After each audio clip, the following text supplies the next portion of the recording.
নমস্কার, আমি রবি রশ্মি।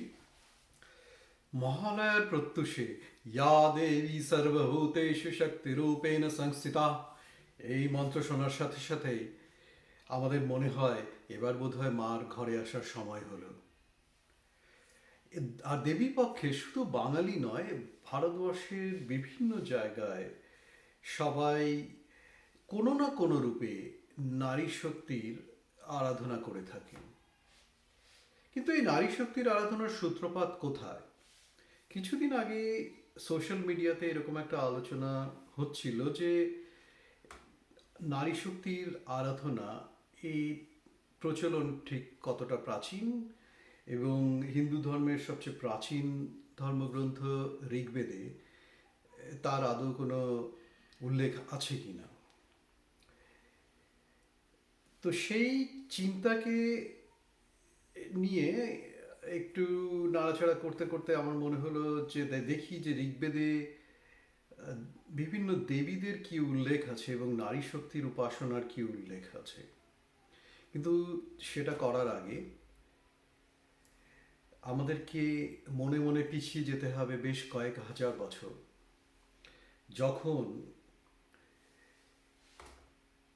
কিছু মানুষ বিভিন্ন রকমের প্রাকৃতিক শক্তি দেখে তার উপাসনা শুরু করলেন। আকাশ থেকে বজ্রপাত হলো,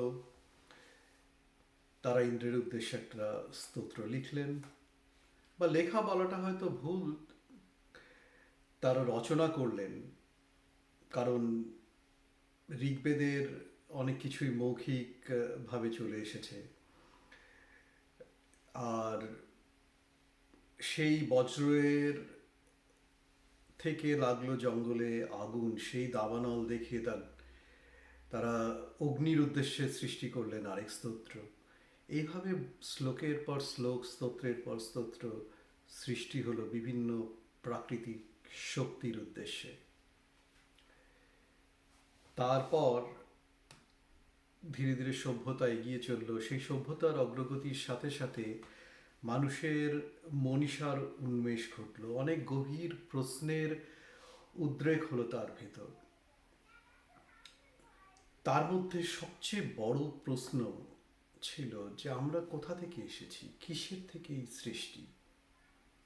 ঋগ্বেদের দশম মণ্ডলে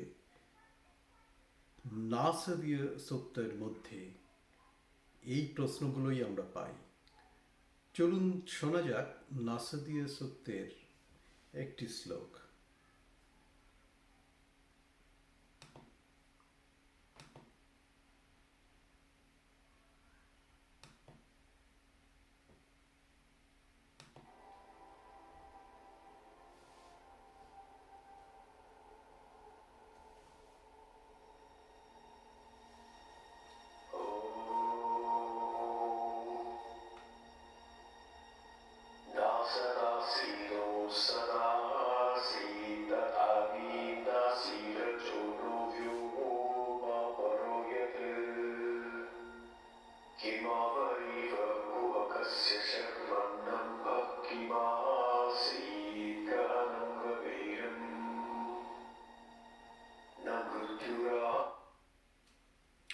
এই যে প্রথম শ্লোকটা আমরা শুনলাম,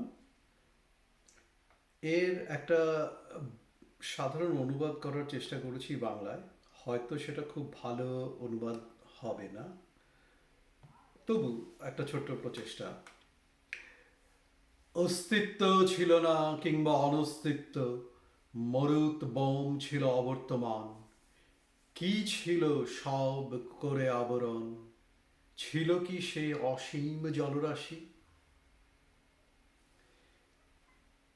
নাসদীয় সূক্ত এবং আরো কিছু শ্লোকের মধ্যে দিয়ে, আরো কিছু স্তোত্রের মধ্যে দিয়ে এই গভীর প্রশ্নের উত্তর খোঁজার প্রচেষ্টা করা হয়েছে। কিন্তু এই ঋগ্বেদের দশম মণ্ডলেই আমরা নারী শক্তির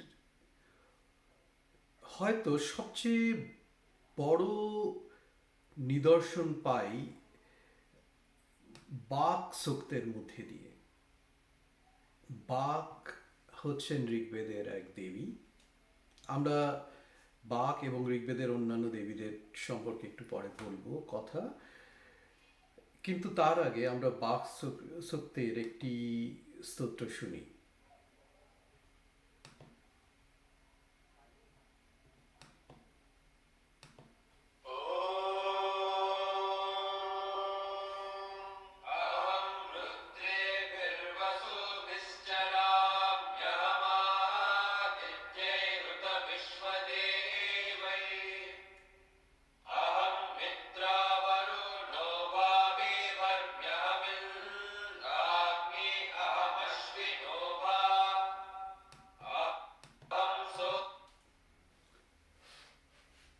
এই স্তোত্রটিরও আমি বঙ্গানুবাদ করার চেষ্টা করেছি।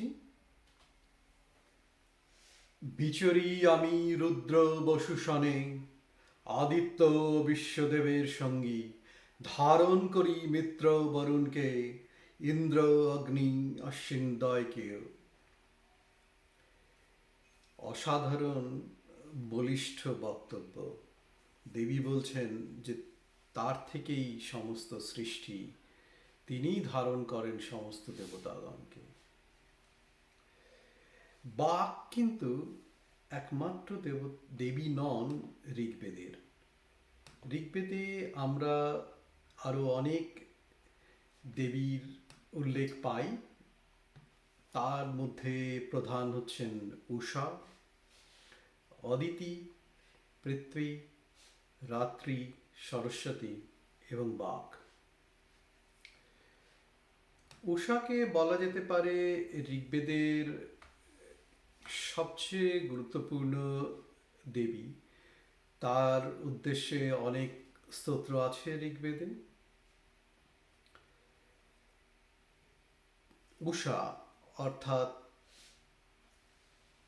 ভোর, তাকে ঋগ্বেদে ধরা হয় সূর্যের সহধর্মিণী হিসেবে।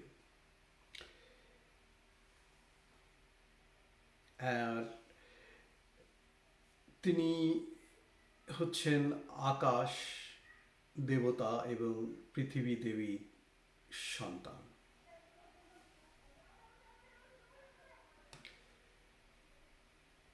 তারপরে যে দেবীকে সবচেয়ে গুরুত্বপূর্ণ ধরা যেতে পারে ঋগ্বেদে, তিনি হচ্ছেন অদিতি। ঋগ্বেদে আমরা পাই আদিত্যদের কথা।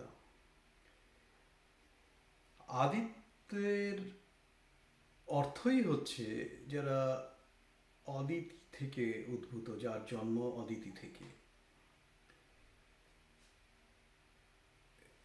অদিতিকে নিয়েও ঋগ্বেদে অনেক স্তোত্র রয়েছে।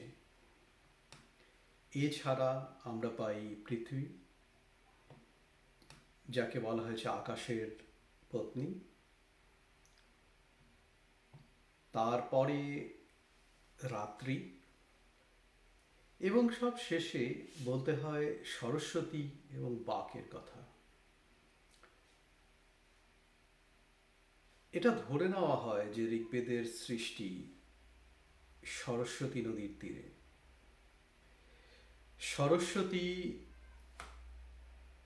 তখনকার লোকের জীবনের সাথে ওতপ্রোতভাবে জড়িত ছিল এবং খুব স্বাভাবিকভাবে তাকে দেবীর স্থান দিয়ে বলা হয়েছিল তিনি হচ্ছেন নদীনাম সূচি, অর্থাৎ কিনা নদীদের মধ্যে সবচেয়ে পবিত্র।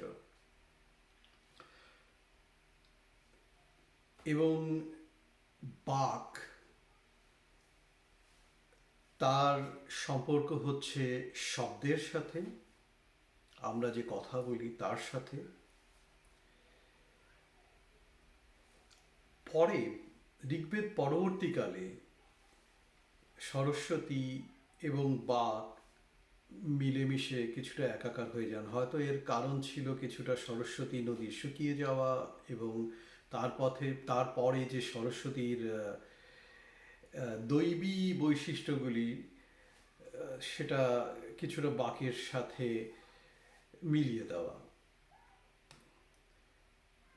তবে এই আমার বক্তব্য আজকে আর বেশি লম্বা না করে এটুকু বলতে পারি যে ঋগ্বেদে দেবীদের স্থান অনেক ওপরে ছিল এবং নারী শক্তি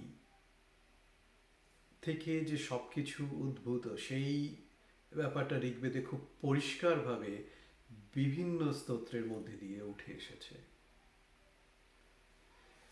নমস্কার, আজকে এই পর্যন্তই।